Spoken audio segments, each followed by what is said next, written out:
Hey, Swim Express family, it's Coach Mark here. As you can see, I'm not teaching swimming for obvious reasons. There's a lot of water here going on. But one thing that it's fun to know that, so we're here now in June, and we got a few days of rain. So it's Tuesday, and the next few days are supposed to get up to at least a foot to half a foot of rain. So one thing that I just want to give you tips and tricks to you parents, because I know you're thinking, I want to keep my pool good, and hopefully, again, if you have your pool guys doing stuff, they're already ahead on it. But one thing to double check is, number one, if you didn't have a lot of water in your pool, that's one thing. So this is great, you're going to need it. But also you want to see what your chlorine levels are. Depending on what kind of chlorine feeding system you have, or if you're a little bit more traditional like me and you just have a nice little floating island of chlorine, that's something that you can double check. So again, checking your chlorine levels and knowing that I'm probably going to have to empty out some of the water in my pool, as you can see.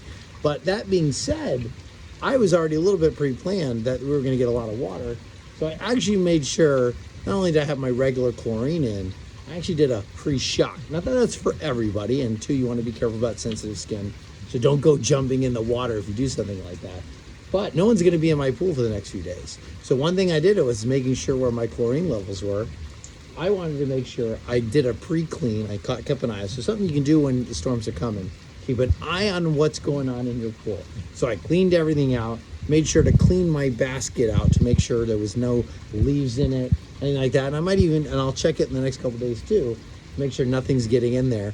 And also, besides making sure I scrubbed every corner, making sure there was no algae buildups. Not that I have much, but I made sure I shocked it to make sure that I would, get no green pool overnight, just because all of a sudden the water amount that came in overloads the chlorine levels. Because again, if you don't know how chlorine works, chlorine has to be over the amount of dirtiness going in your pool is basically the way to say it.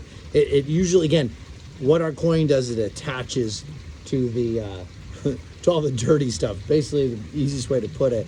And if there's an overwhelming amount of the other stuff, the chlorine actually helps it turn the other way. So you want to make sure that your chlorine is the overwhelming force versus being overwhelmed by the other, and then the chlorine ends up helping turn your pool green. That's why it happens so fast.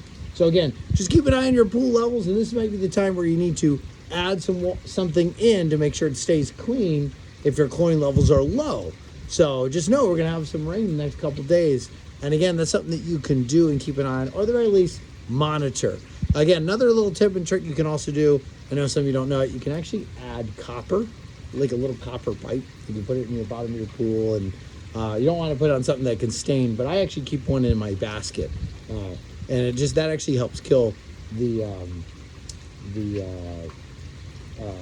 of the stuff that's going to make my pool turn green. So anyways, you want to make sure that algae doesn't win. So anyways, just want to give you guys a tips and trick, since there may not be may not be that much swimming going on these next couple days. So enjoy, and I'll see you guys in the water.